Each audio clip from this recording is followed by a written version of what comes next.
नमस्कार, मी सीमा मुजुमदार. जनवार्तामध्ये आपले सर्वांचे स्वागत.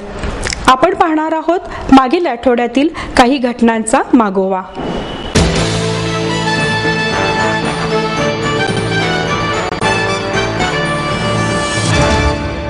माहेर सोडून सासरी आले. इथे प्रेमाची मायेची माणसं होती, पण माझं भविष्य सुरक्षित आहे याचा आनंद आत्मविश्वास वाढवणारा होता. Samruddha Jeevan multistate multipurpose cooperative society limited. गुंतवणूक भावनांची, आनंद लक्षावधीचा. Samruddha Jeevan multistate multipurpose cooperative society limited.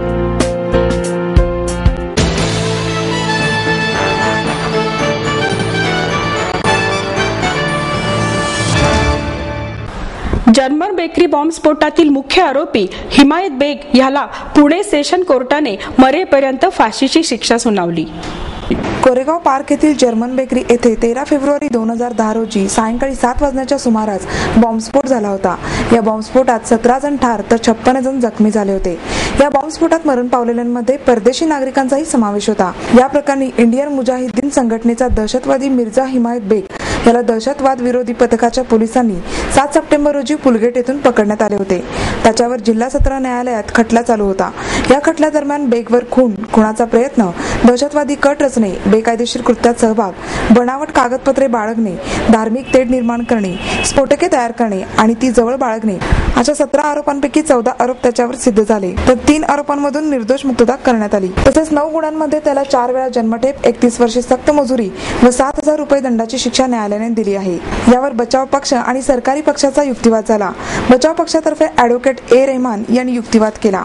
बेगचे कुटुंबीय गरीब आहेत, बेग शिक्षक आणि तरुण आहे याचा विचार करून न्यायालयाने त्याला कमीत कमी शिक्षा द्यावी असा युक्तिवाद ए रहमान यांनी केला. यानंतर विशेष सरकारी वकील ॲडव्होकेट राजा ठाकरे यांनी हा खटला दहशतवादासंदर्भातील खटला आहे. बेग तरुण असला तरी त्याने अघोरी कृत्य केले आहे. त्याच्यावरील अनेक गुन्हे सिद्ध झाले आहेत. या युक्तिवादानंतर बेग याला सायंकाळी 5 वाजता मरेपर्यंत फाशीची शिक्षा सुनावण्यात आली. या निकालानंतर जर्मन बेकरी बॉम्बस्फोटातील मृतांच्या आणि जखमींच्या नातेवाईकांनी पेढे वाटून आनंद साजरा.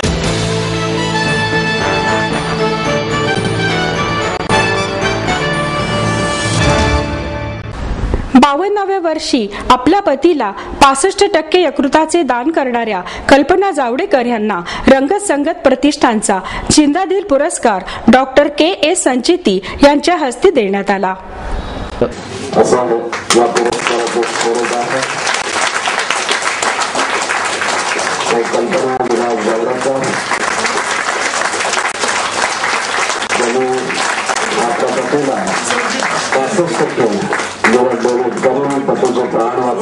आजच्या युगातल्या आधुनिक सावित्री कल्पना विलास जावडेकर यांना जिंदादिल पुरस्कार प्रदान केला जातो.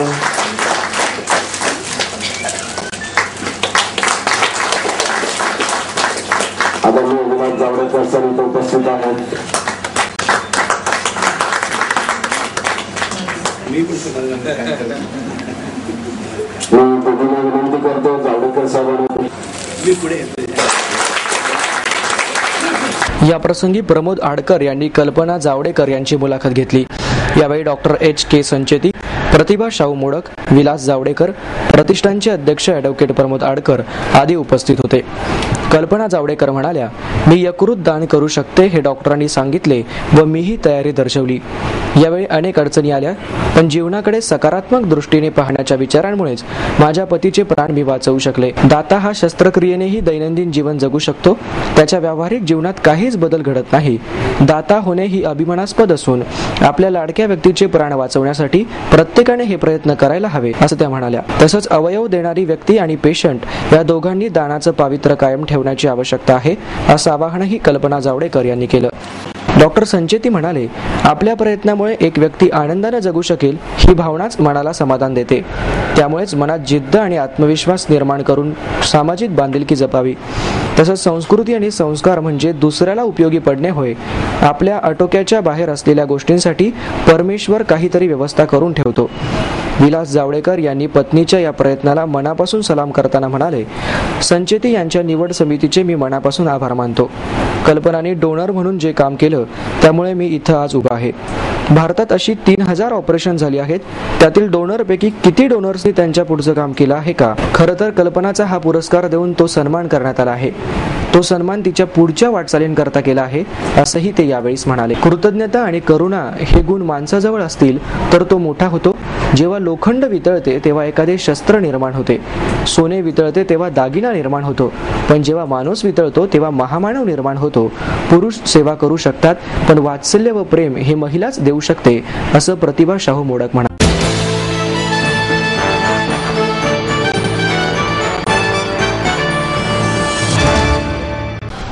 संवाद पुण्याच्या वतीने आयोजित 24वा बाल चित्रपट महोत्सवाचा प्रारंभ चिंटू या चित्रपटाने करण्यात आला. चिंटूसह त्याच्या मित्रमैत्रिणींनी मोठ्या पडद्यावर केलेली धमाल चित्रपटगृहात लहानांनी अनुभवलीच, पण अनेक पालकही मनाने पुन्हा एकदा लहानपणात गेले.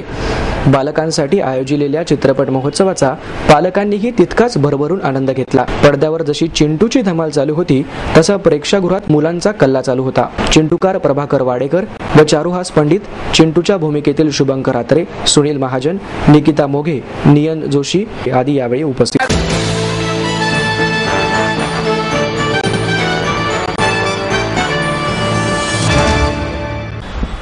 मैत्री परिवाराच्या वतीने रंगुनी रंगात सुरेश भट्टांच्या रंग माझा वेगळा या कार्यक्रमाचे आयोजन करण्यात आले.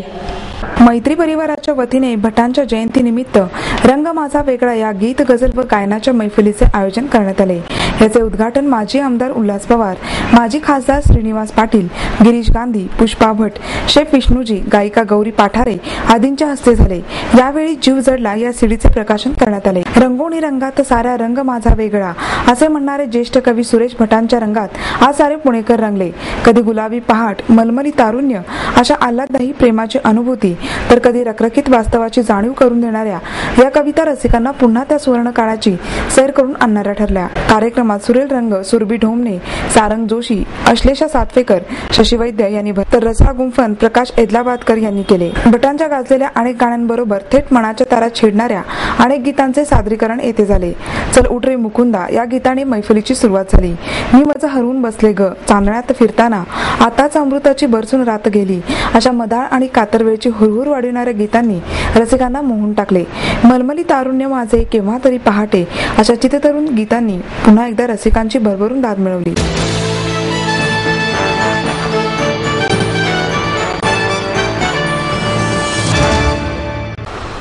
दुष्काळग्रस्तांना निधी मिळवण्यासाठी शो करण्याची आमची तयारी आहे असे आश्वासन सिने अभिनेते आफताब शिवदासानी आणि संगीतकार ललित पंडित यांनी दिले. राष्ट्रवादी विद्यार्थी काँग्रेस व अहमदनगर जिल्हा मित्रमंडळ यांच्या वतीने आयोजित केलेल्या दुष्काळग्रस्त विद्यार्थी सहाय्यता निधी वाटप कार्यक्रमात ते बोलत होते. खासदार सुप्रिया सुळे, म्हाडाचे अध्यक्ष अंकुश काकडे, राष्ट्रवादी काँग्रेस मुंबई प्रदेशाध्यक्ष खासदार संजय दिना पाटील, माजी आमदार राजीव राजळे आदी उपस्थित होते. यावेळी मान्यवरांच्या हस्ते विद्यार्थ्यांना मदतीचे धनादेश देण्यात आले. सुळे म्हणाल्या की पिण्याचे आणि शेतीचे पाणी औद्योगिक क्षेत्राला वापरले जाते. हा प्रचार चुकीचा आहे. पिण्याच्या आणि शेतीच्या पाण्यास प्राधान्य दिले जाते. त्यानंतर फक्त 60% पाणी हे औद्योगिक क्षेत्रासाठी दिले जाते. हे क्षेत्र बंद पडले तर उपासमारीची वेळ येईल. पुढे बोलताना सुळे म्हणाल्या, दादांच्या वक्तव्यावर पवार साहेब आणि स्वतः दादांनी त्यांच्या भूमिका स्पष्ट केल्यामुळे हा विषय संपला आहे. आत्मक्लेशाबाबत त्या म्हणाल्या, लोकशाहीमध्ये प्रत्येकाला मागणी आणि कृती करण्याचा अधिकार आहे. ते त्यांचे काम करतात, आम्हाला लोकांची कामे करायची.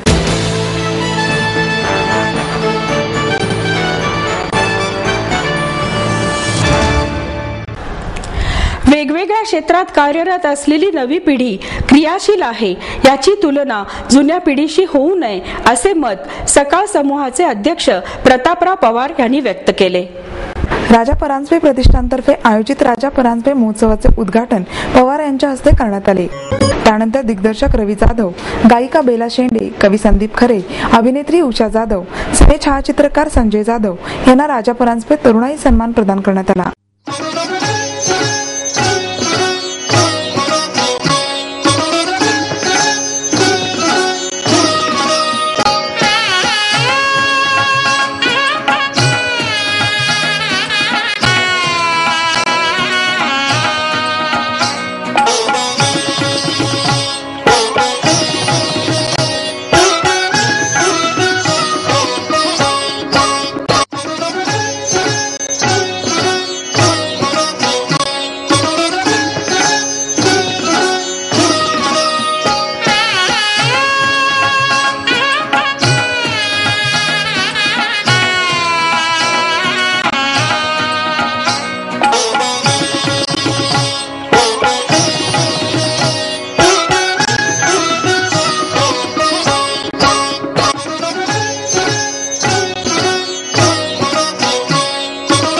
यावेळी प्रतिष्ठानच्या अध्यक्षा अर्चना राणे आणि अजय राणे उपस्थित होते.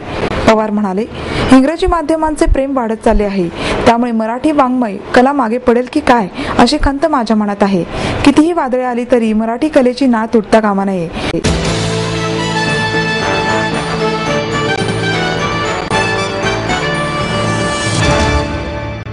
इलेक्ट्रॉनिक मीटर सक्ती आणि इतर प्रश्नांच्या संदर्भात रिक्षा पंचायत समितीच्या वतीने जिल्हाधिकारी कार्यालयावर आंदोलन करण्यात आले.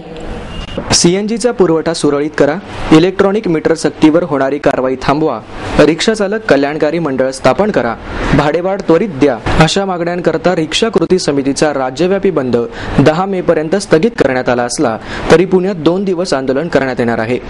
रिक्षा पंचायतीचे अध्यक्ष डॉक्टर बाबा आढाव, निमंत्रक नितीन पवार यांच्यासह रिक्षा चालकांनी आंदोलनात सहभाग घेतला. 6 आसने रिक्षा, ॲपे, टॅगो आदींमधून होणारी बेकायदा वाहतूक कठोरपणे मोडून काढण्याची मागणी यावेळी रिक्षा चालकांनी केली. डॉक्टर आढाव म्हणाले, वारंवार विरोध करूनही इलेक्ट्रॉनिक मीटर सक्ती अंमलात आणली जात आहे. आंदोलने बंद केले तरी त्याची पर्वा न करता शासनाने ई मीटर लावण्याची अंतिम कार्यक्रम जाहीर केला आहे. ई मीटर न लावल्यास परवाना निलंबन व जबरी दंड जाहीर केला आहे. नवीन रिक्षांनाच ई मीटर सक्ती करण्याविषयी न्यायालयाची परवानगी घेऊन निर्णय घेऊ असं आश्वासन देऊनही त्याच्या उलट शासन कारवाई करत आहे. त्यामुळे आम्ही कारवाईला विरोध करीत आहोत. पवार म्हणाले, पुणे आणि पिंपरी चिंचवडमधील रिक्षांना 2006 पासून एलपीजी तर 2009 पासून सीएनजीची सक्ती करण्यात आली, पण त्याच्या सुरळीत पुरवठ्याची जबाबदारी शासन पार पाडू शकलं नाही. विद्यार्थी रिक्षांमधील संख्या वाढवण्याचे आश्वासन पूर्ण झालेले नाही. तसेच थर्ड पार्टी विम्याचा हप्ता भरमसाठ वाढत चालला आहे. विमा हप्ता 3,500 रुपयांवर गेला आहे. विमा कंपन्या रिक्षा चालकांना लुटत असल्यानं संतापाचं वातावरण.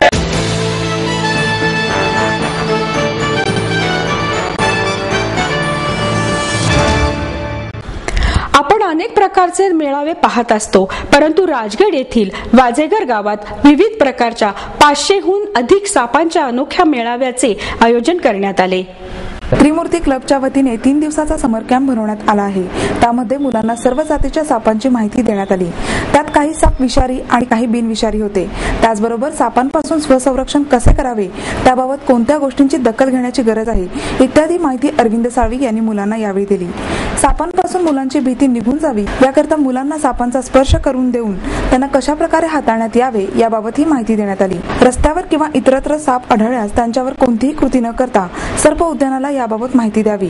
नागरिकांनी कोणत्याही प्रकारचा धोका पत्करू नये, कारण संबंधित साप हा विषारी किंवा बिनविषारी असू शकतो. सापाला सर्प उद्यानात आणल्यानंतर साप जखमी असेल तर त्याच्यावर उपचार केले जातात आणि नसेल तर त्यांना जंगलात सोडून दिले जाते.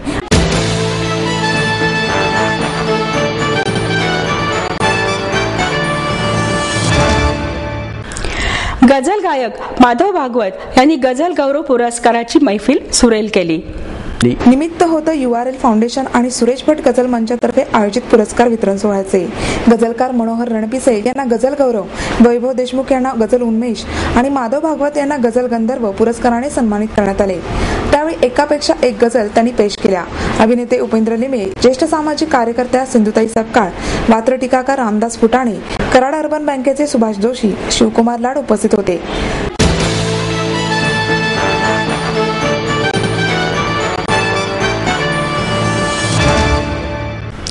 आणि याबरोबरच हे बातमीपत्र संपले. पुन्हा भेटू उद्या याच वेळी. नमस्कार.